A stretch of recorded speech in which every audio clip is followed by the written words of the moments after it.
다시 한번 사망과 권세를 깨뜨리시고 부활하셔서 우리에게 참 생명과 기쁨과 은혜와 축복과 소망을 주신 주님께 감사의 박수를 올려드립니다. 할렐루야.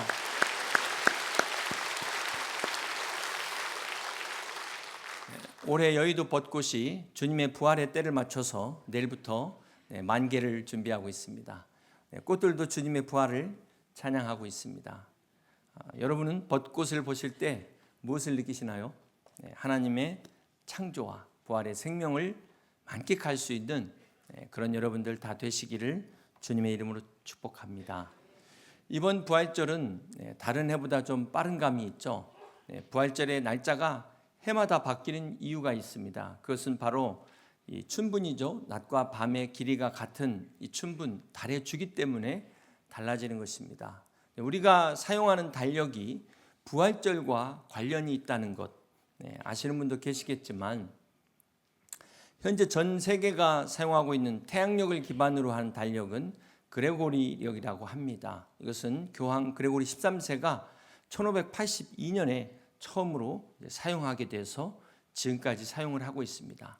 이 달력을 사용하게 된 이유는 이전에 사용하던 율리우스 달력이 부활절 날짜가 틀리기 때문에 달력을 새로 만든 게 된 것입니다.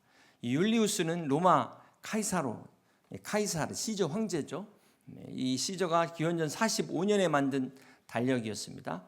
근데 이 율리우스 달력은 태양이 1년 동안 지구를 공전하는 데 걸리는 시간을 365.25 이렇게 계산을 했는데, 실제 지금 우리가 쓰고 있는 태양력은 365.2425 뒤에 소수점 자리가 더 붙습니다.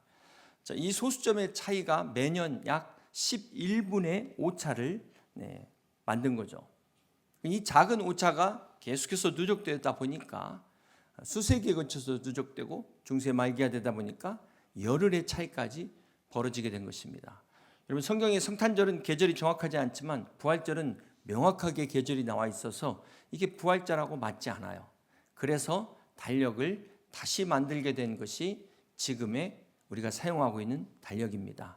오늘날 우리가 사용하는 달력이 부활절을 계기로 만들어졌다. 잘 알고 사용하시면 더 좋을 것 같습니다.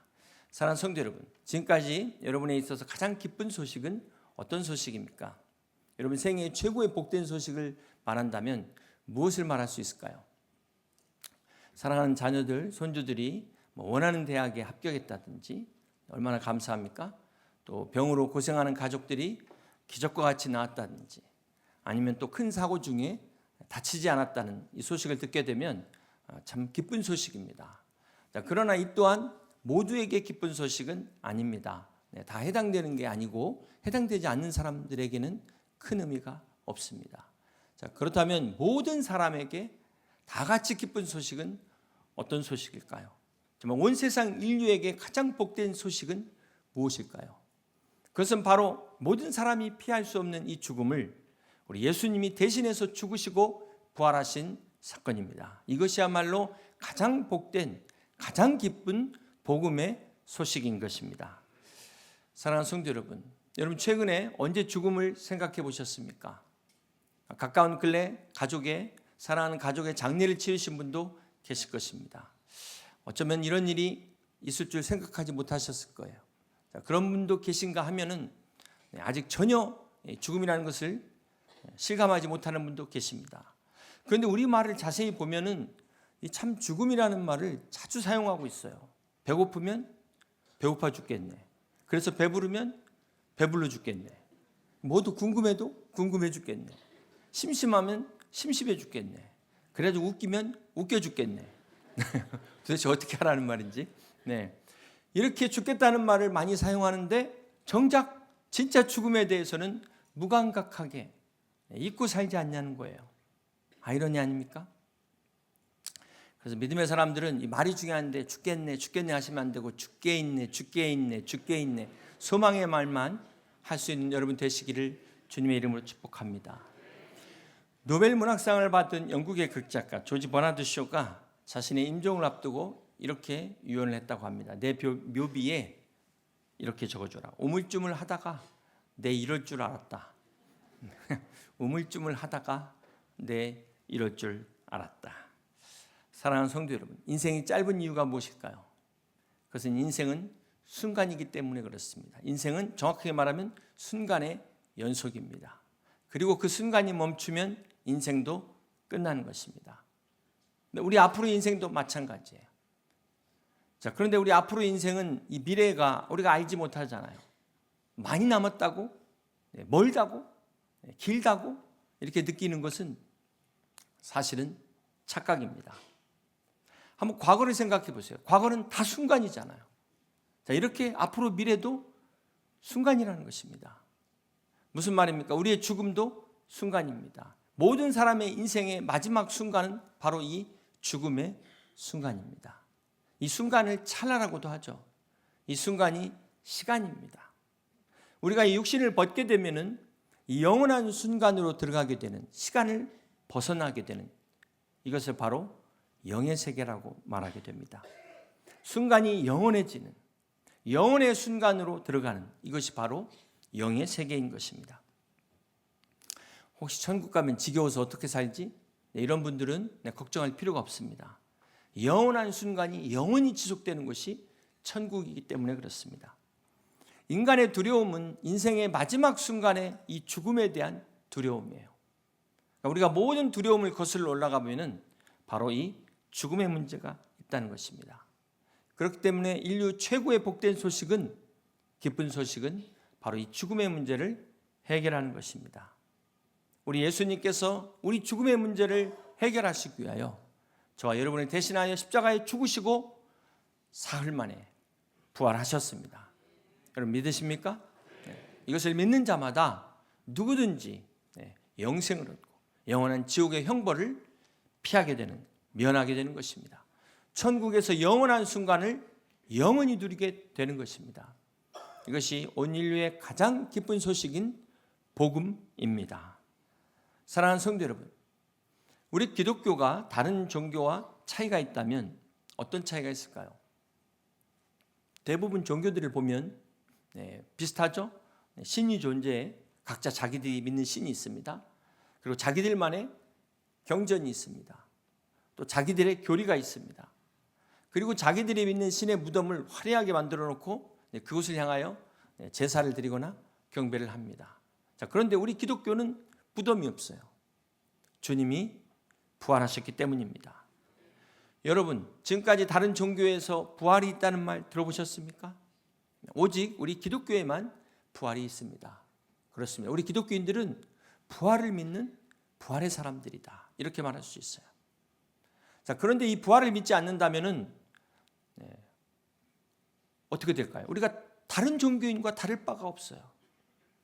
그리스도인들이 부활을 믿지 않으면 다른 종교와 전혀 다를 바가 없다는 사실입니다. 자, 이 부활이라는 말이 소생과는 다른 말입니다. 예수님께서 이 땅에 계실 때 나인성 과부의 아들을 살리셨습니다. 죽은 아들을 살리셨어요. 또 회당장 야이로 딸이 죽었을 때 달리다굼 일어나라 살리셨습니다.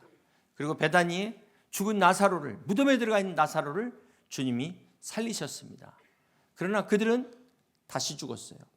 이것을 결코 부활이라고 말하지 않습니다. 이것은 소생했다, 이렇게 이야기하죠. 요즘 부활이라는 말을 너무 자주 남용하다 보니까, 아무데나 갖다 쓰다 보니까 진정한 부활의 의미를 우리가 잃어버리고 있는 것 같습니다. 어떤 밴드의 이름이 부활이기도 하고, 또 몇 년 쉬었다가 다시 나오면 부활했다, 이렇게 이야기하는데, 이 부가 다시 붙자의 활, 산다는 거잖아요. 다시 산다. 헬라어로 에게이로, 죽은 자들이 일어나는 것입니다. 그렇습니다. 우리 기독교는 부활의 종교입니다. 엄밀히 말하면 이 부활 이전에 크리스찬은 없었습니다. 우리 크리스찬들은 예수님의 부활 때문에 생겨난 사람들입니다. 사랑하는 성도 여러분, 예수님이 살아계실 때 그 예수님의 제자들, 주님을 따라다니면서 많은 기적을 체험했지만 그들이 정작 주님이 십자가에 달리셨을 때 다 도망가고 배신했습니다.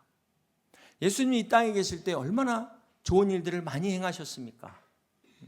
산상수훈과 같은 수많은 어록들을 남기셨고, 인격적으로나 도덕적으로나 많은 본을 보이시고 얼마나 훌륭한 자취들을 남기셨습니까? 하지만 그럼에도 불구하고 제자들은 다 도망갔어요. 배신하고 말았습니다. 자, 그랬던 그들이 어떻게 변화됩니까? 부활하신 주님을 만나니까 비로소 변화가 된 것입니다. 그렇습니다. 사랑하는 성도 여러분, 오늘 우리도 부활하신 주님을 만나야 됩니다. 네, 그렇지 않으면 우리가 아무리 주님과 함께 있어도 결정적인 순간에 도망가게 돼요. 아무리 30년, 50년을 신앙생활했어도 부활하신 주님을 확실하게 만나지 않으면 우리도 똑같이 배신할 수 있는 연약한 자라는 사실을 잊지 마시기를 바랍니다. 그렇기 때문에 우리는 부활하신 주님을 만나야만 합니다. 주님의 부활을 믿어야 하는 것입니다. 여러분, 예수님의 부활을 믿으십니까? 이 주님의 부활을 믿지 않는 자들이 여러 가지 썰을 주장합니다. 그 사람들이 주장하는 것 중에 몇 가지 있는데요. 첫 번째는 기절설. 완전히 죽은 게 아니라 주님이 십자가에서 기절했다는 것이죠. 여러분, 십자가 처형에 보면 로마 군사가 예수님의 창에, 예수님의 옆구리에 창을 찌르죠. 예수님의 옆구리에 창을 찌릅니다. 이게 무엇을 말할까요? 확인 사살하는 거예요. 그리고도 마지막에 다리를 꺾어서 죽은 것을 확인합니다. 근데 우리 예수님은 이미 운명하셨기 때문에 다리를 꺾지 않았어요. 당시 로마의 처형에서, 십자가 처형에서 실패한 사례가 없습니다. 그리고 또 이 처형에 실패하면 그 로마 군인이 대신해서 죽는 것입니다. 그러니까 기절이라는 것은 말이 안 되는 것이다. 또 두 번째, 도난설을 주장하는 사람이 있습니다. 예수님의 시신을 무덤에서 훔쳤다는 거예요. 예수님의 무덤에 로마 황제의 인봉이 붙여졌다 그랬어요. 인봉을 떼는 자는 사형입니다. 사형. 그리고 그 무덤을 로마의 군인들이 지키고 있었습니다. 그런데 그 시신을 도난당하면 그 군인들이 대신해서 처형을 받게 되는 것입니다. 그러니까 예수님의 시신의 도난도 말이 안 되는 이야기라는 것입니다. 세 번째, 어떤 이야기가 있습니까? 어떤 주장을 할까요? 환상설. 예수님의 부활이 환상이라는 것입니다. 자, 여기에 대해서 오늘 본문 고린도전서 15장 6절 말씀 함께 봅니다. 그 후에 500여 형제에게 일찍 보이셨나니 그 중에 지금까지 대다수는 살아있고 어떤 사람은 잠들었으며. 부활하신 주님께서 많은 사람들에게 나타나셨는데 여러분, 우리가 환상 볼 수 있습니다. 그러나 어디에도 지금까지 수많은 사람들이 동시에 환상을 봤다는 그런 기록은 지금까지 없습니다. 그런데 오늘 성경에 보면 500여 형제에게 동시에 부활하신 주님이 나타났다. 이것은 절대로 환상이라고 말할 수 없는 겁니다. 그러니까 이런 모든 것들은 지금 기절설, 도난설, 환상설 이런 것들은 사실상 확률적으로 불가능한 이야기라는 것입니다. 자, 그런데도 불구하고 왜 이런 이야기가 나올까요? 오히려 이게 역설적으로 주님의 무덤이 비었다는, 주님의 부활을 증거하고 있다는 것입니다. 지금 주님의 부활을 인정하지 않는 사람들이 자기들의 합리화를 위해서 주장한 이론이 결과적으로는 주님의 무덤이 비었다, 주님이 부활하셨다는 것을 인정하고 있다는 거예요. 그렇지 않으면 뭐대로 굳이 이런 기절설까지 동원하고 도난설 동원하고 환상설까지 나왔겠습니까? 자, 그렇다면 누가 이 예수님의 시신을 가져갔을까요? 로마 군인들입니까? 유대인들입니까? 종교 지도자들입니까? 그들은 예수님의 시신이 그대로 무덤에 있기를 원하는 사람들이에요. 굳이 그 시신을 가져갈 이유가 없습니다. 그렇다면 제자들이 그 시신을 가져갔을까요? 제자들이 예수님의 시신을 가져가서 할 수 있는 게 무엇입니까? 그들은 예수님이 살아계실 때도 무서워서 다 도망갔어요. 그들이 시신을 가져갈 이유가 없다는 것입니다. 결국 결론적으로 이 모든 기록들은 주님의 부활이 역사적 사실이라는 것을 증거한다는 것입니다. 미국의 닉슨 대통령의 법률 담당 특별 보좌관이었던 찰스 콜슨이 본 어게인이라는 책을 썼습니다. 그가 그 책에서 오래전 그 유명했던 미국의 워터게이트 사건을 이야기하고 있습니다. 1973년 3월 21일 대통령의 보좌관들이 한자리에 모여서 최초로 이 사건을 은폐하는 음모를 꾸미게 됐습니다. 그 자리에 참여한 10명의 보좌관들은 미국에서 엘리트 중에 엘리트들입니다. 미국에서 명성을 날리던 변호사들, 최고의 법률 전문가들이었습니다. 그들은 모두 닉슨 대통령의 신봉자였고 닉슨 대통령을 위해서 자기들의 최고의 수입을 자랑하던 변호사직도 마다하고 백악관에 들어온 것입니다. 이들은 닉슨 대통령을 위해서 밤낮으로 일하고 필요하면 어떤 희생도 각오할 각오가 돼 있었습니다. 당시 세계 최고 권력의 미국 대통령의 최측근이 된다는 것, 참 얼마나 매력적인 일이었겠습니까? 자, 이들은 이 닉슨 대통령을 위해서뿐만 아니라 자신들의 특권을 지키기 위해서도 철저하게 이 사건을 은폐하는 계획을 완벽하게 준비했다고 했습니다. 그런데 그들의 시도가 불과 18일 후인 4월 8일 무참히 깨져버리고 말았습니다. 모두 모여갖고 사전에 말을 다 마쳤는데도 불구하고 개인적으로 조사를 받는 과정에 서로의 진술이 일치되지 않았다는 것입니다. 그렇다고 그들이 협박을 받거나 위협을 당한 것도 아니었어요. 최고의 지성인 법률 전문가들이 치밀하게 꾸민 이 거짓도 18일을 넘기지 못하고 들통이 났다는 것입니다. 그런데 하물며 2000년 전 갈릴리 어부들, 정말 세상적인 눈으로 볼 때 무식한 사람들 아닙니까? 그들이 거짓으로 예수님의 부활을 꾸몄다? 얼마나 허술하고 얼마나 엉성했겠습니까? 그러나 그들은 당시 죽음의 위협까지 있었어요. 협박까지 받았습니다. 그런데 어떻게 2000년이라는 시간이 지나고 또 공간을 초월해서 오늘까지 이 부활의 사실이 여기까지 이렇게 증거될 수 있었겠는가? 이 책에서 찰스 콜슨이 이것을 반문합니다. 그리고 그는 결국 이제 감옥에 가게 됐는데요. 그가 감옥에서 성경을 읽다가 예수님의 부활이 역사적 사실이라는 것을 깨닫고 거듭나게 됩니다. 그리고 그가 그 감옥에서 쓴 책의 이름이 바로 Born Again이라는 책입니다. 사랑하는 성도 여러분, 한번 생각해 보십시오. 예수님은 십자가에 못 박을 당시 총독 빌라도가 여전히 건재합니다. 그 대제사장들, 바리새인들 시퍼렇게 살아 있습니다. 이 살벌한 분위기 속에서 진짜로 예수님이 살아계셔도 살아있다는 말 소리조차 함부로 하기 어려운 그런 상황 속에 지금 제자들은 어떻게 하고 있습니까? 다 숨어 있어요. 골방에 가서 자기들도 그렇게 죽을까 봐 겁먹은 상태입니다. 바로 그런 상황에서 예수님이 부활하셨다는 이 소문이 퍼지기 시작했다는 것입니다. 이 예수님의 부활 소식이 어떻게 증거됐을까요? 성경에 보면 최초의 이 부활의 소식이 BMW를 통해서 증거됩니다. 여기서 BMW는 빅 마우스 우먼, 여인들을 통해서 증거된 거예요. 여인들을 통해서. 그런데 여러분 죄송하지만 이 당시 여인들은 사회적 신분이 낮았기 때문에 법정에서 증인으로 채택되지도 않았습니다. 그런데 이 여인들이 최초의 증인이다? 이것은 무엇을 말할까요? 사회가 인정하지 않는데 이 여인들을 왜 최초의 증인으로 내세웠을까요? 성경이 사실이기 때문에 그렇습니다. 성경이 이것만 봐도 성경이 사실이라는 거예요. 더 놀라운 것은 이 소문을 듣고도 대제사장과 종교 지도자들이 조용히 있었다는 거예요. 잠잠히 있었다는 것입니다. 아무도 이 여인들이나 제자들의 주장을 반박하거나 뒤집으려고 노력하지 않았다는 것입니다. 왜 그랬을까요? 왜 그랬을까요? 그것은 바로 변명할 수 없는 그것이 바로 진실이었기 때문에 그렇습니다. 사랑하는 성도 여러분, 예수님의 부활이 2000년의 역사 동안 깨지지 않은 것은 그것은 바로 역사적 사실이라는 증거입니다. 오늘 예수님의 부활에 관한 신앙은 교회가 만든 것이 아닙니다. 주님이 부활하셨기 때문에 교회가 생긴 것입니다. 교회 때문에 부활 신앙이 생긴 게 아니라는 거예요. 결론적으로 예수님이 부활하시지 않으셨다면 오늘 교회는 존재할 수 없는 것입니다.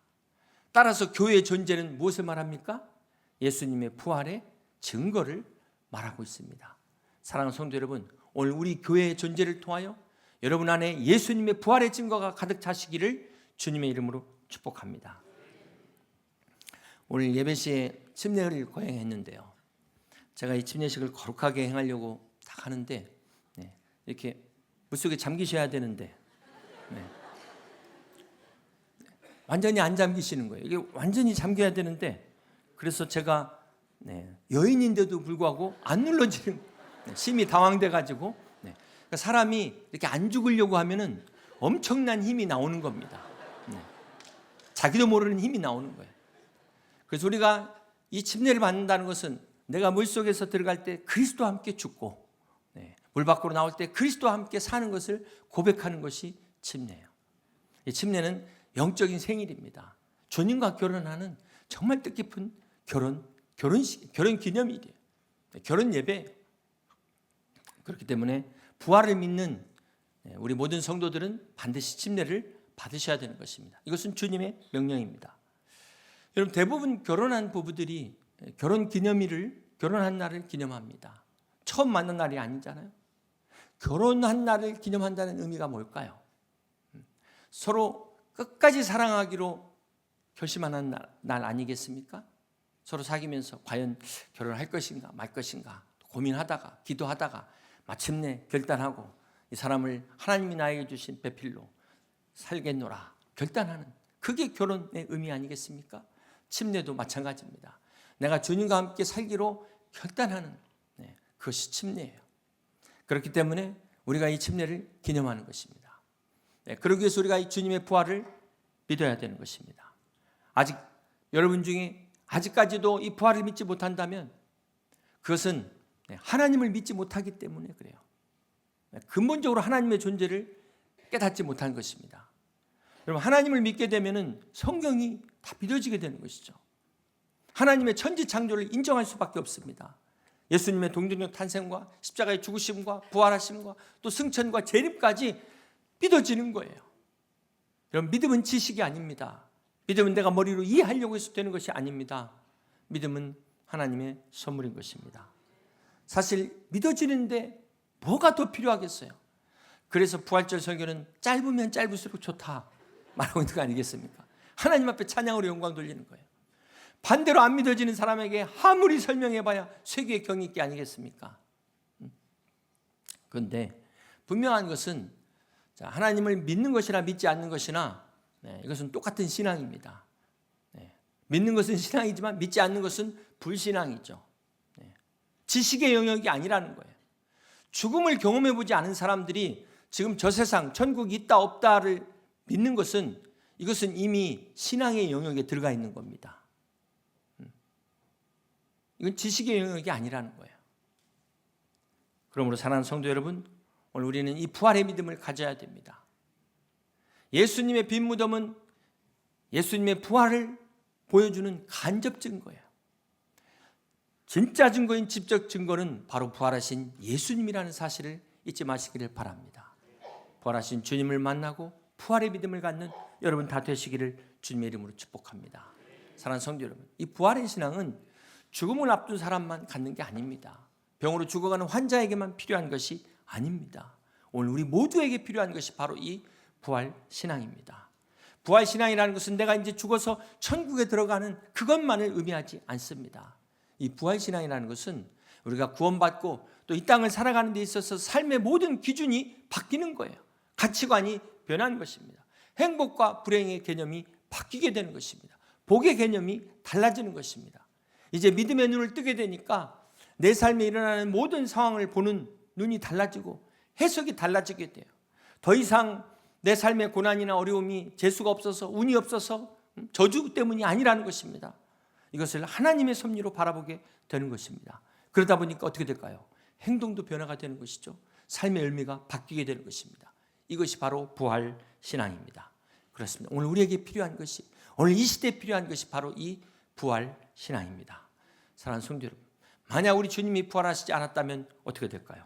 고린도전서 15장 14절 말씀입니다. 그리스도께서 만일 다시 살아나지 못하셨으면 우리가 전파하는 것도 헛것이요 또 너희 믿음도 헛것이며. 주님의 부활이 없다면 우리가 가장 불쌍한 자다, 깡통계자와 같다는 것입니다.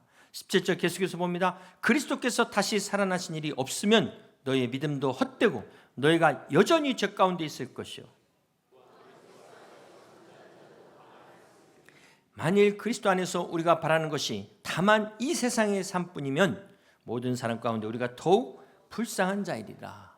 그렇습니다. 만약 부활이 없다면 우리가 왜 경건하게 살 필요가 있습니까? 왜 절제합니까? 왜 순종합니까? 말씀대로 살 이유가 없는 것입니다. 그러나 주님이 부활하셨기 때문에 우리야말로 가장 행복한 축복받은 사람이라는 것을 기억하시기 바랍니다.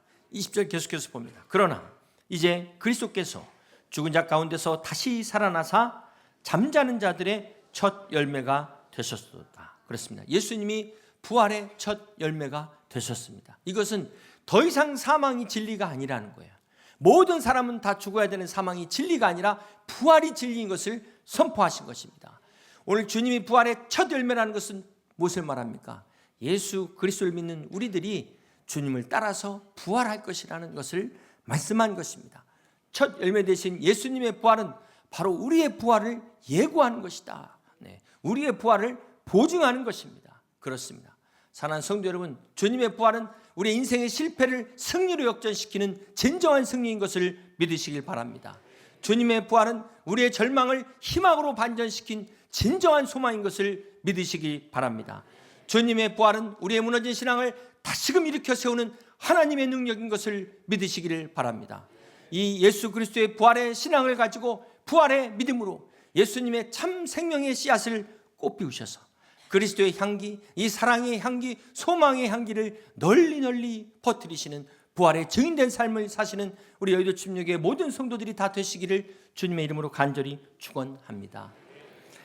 우리 말씀을 생각하시면서 함께 같이 찬양합니다.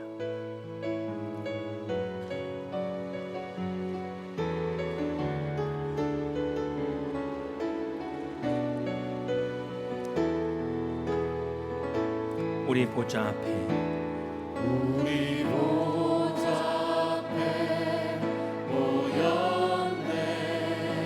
함께 주를 찬양하며 하나님의 사랑 그 아들 주셨네. 그의 피로 우리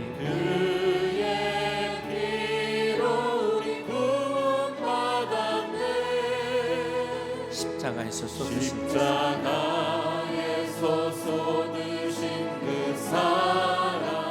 강같이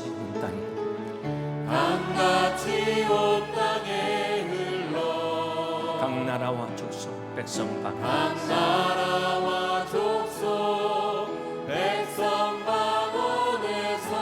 구원받고 주 경배드리니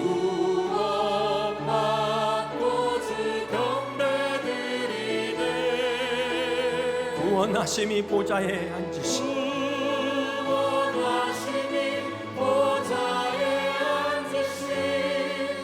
우리 하나님과 어린 양께 있도다. 구원하심이 보좌에 앉으신 우리 하나님과 우리 하나님과 어린 양께 있도다.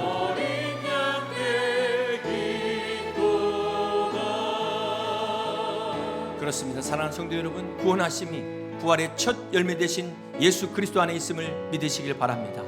이 시간 모든 믿는 자에게 부활의 생명을 주시는 그 주님 앞에 이 시간 우리 함께 같이 기도하길 원합니다. 그 부활하신 주님 나도 만나게 하셔서 내 믿음이 부활의 믿음으로 살아나게 하여 주시옵소서. 죽은 믿음이 다시금 하나님의 부활의 영광 가운데 들어가게 하셔서 우리의 남은 생 주님의 이 부활의 증인된 삶을 살아갈 수 있도록 주님 축복해 주시옵소서. 함께 같이 기도합니다.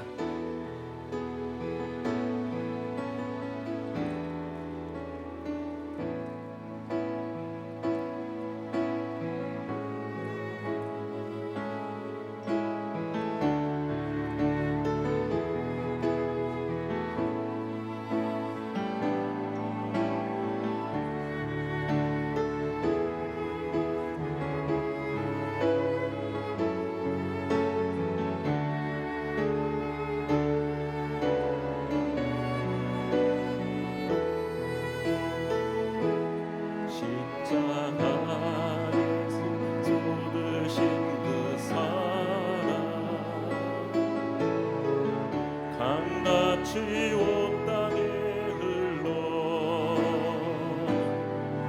각 나라와 족속 백성 방언에서